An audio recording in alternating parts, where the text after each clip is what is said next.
Shalom, selamat pagi. Sate pagi hari ini bertemakan arwah di balik roti dan air. Firman Tuhan terambil dari Amsal pasal 9 ayat 17 sampai dengan 18. Air curian manis dan roti yang dimakan dengan sembunyi-sembunyi lezat rasanya. Tetapi orang itu tidak tahu bahwa di sana ada arwah-arwah dan bahwa orang-orang yang diundangnya ada di dalam dunia orang mati. Ketika ditanya tentang gaya rambutnya, seorang bapak berkata, "Ini kan lagi ngetren." Yang dimaksud adalah gaya rambut seperti Gayus Tambunan, seorang yang menjadi terkenal karena kasus korupsi.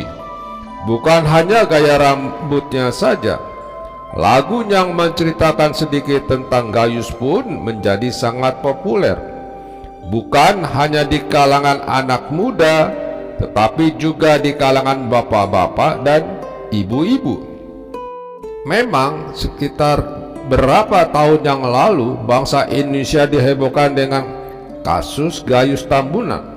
Namun kalau kita sadari, sebenarnya kasus korupsi yang melibatkan orang-orang ternama di negeri ini sudah ada sejak puluhan tahun yang lalu.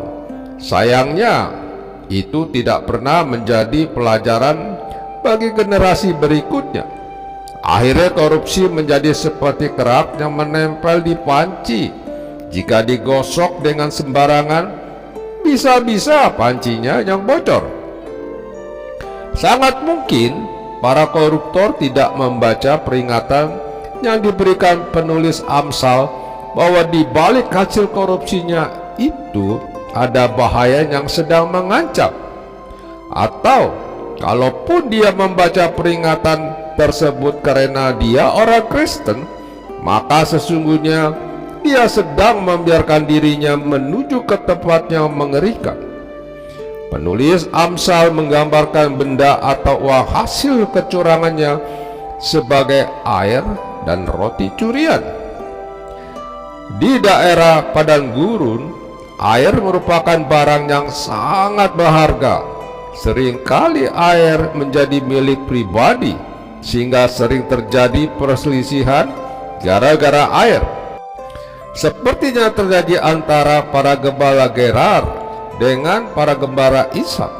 Orang sebab itu tidak jarang terjadi pencurian air, dan air hasil curian itu dikatakan manis rasanya.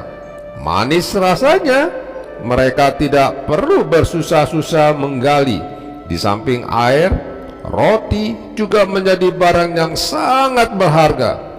Namun ternyata masalah pencurian roti juga terjadi saat itu. Penulis Amsal menjelaskan dengan istilah roti yang dimakan dengan sembunyi-sembunyi, dan ternyata rotinya demikian adalah roti yang lezat rasanya. Lezat rasanya karena tidak diperoleh dengan membanting tulang dan memeras keringat. Namun sesungguhnya baik yang manis maupun yang lezat itu mengandung bahaya. Menarik untuk memerhatikan istilah yang dipakai di sini, yaitu arwah. Penulis Amsal hendak menekankan bahwa orang yang curang, yang mencuri air dan roti akan mati walaupun masih hidup. Artinya hidupnya tidak akan berguna bagi Tuhan dan bagi sesama.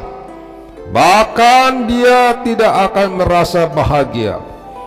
Godaan untuk berlaku curang, baik mencuri, korupsi maupun menipu, akan semakin terasa hebat ketika kita dalam keadaan berkekurangan.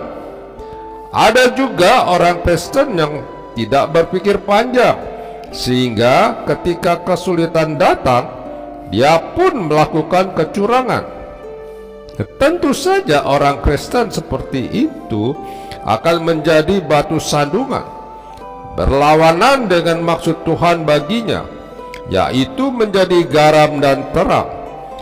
Pertahankan iman kita di tengah kesulitan yang ada dan jauhi cara dunia yang hasil akhirnya sudah jelas akan merugikan kita. Amin. Mari kita berdoa. Bapa Surgawi, aku bersyukur karena Engkau memberitahu bahwa jalan dunia menuju kebinasaan. Mampukan aku untuk menjauhinya. Di dalam nama Tuhan Yesus, aku berdoa. Amin.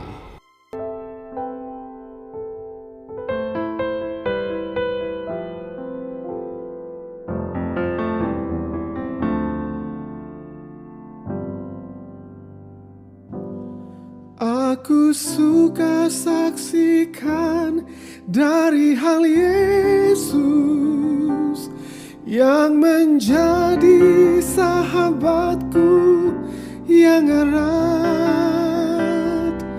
perubahan diriku yang seutuhnya hanyalah oleh kasih Juru Selamat. Tiada lain pelindung seperti Yesus, tiada lain sahabat seperti Dia, tiada lain penebus yang menghapus dosa. Aku dipeliharanya. Yesus menemukan aku dalam dosa.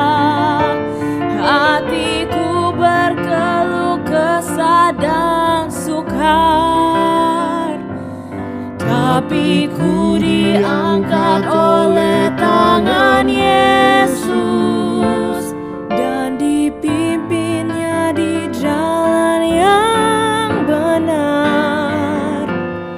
Tiada lain pelindung seperti Yesus, tiada lain sahabat seperti Dia,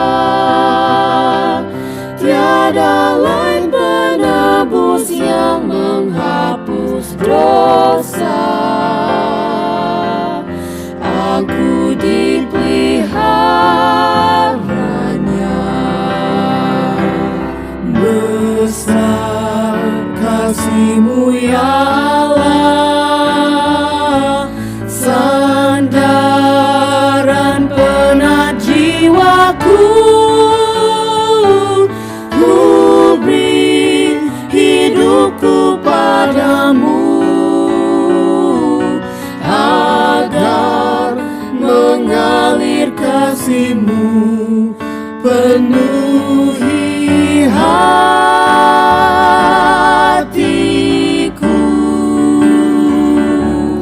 Tiada lain pelindung seperti Yesus, tiada lain sahabat seperti Dia, tiada lain penebus yang menghapus dosa. Aku dipeliharanya.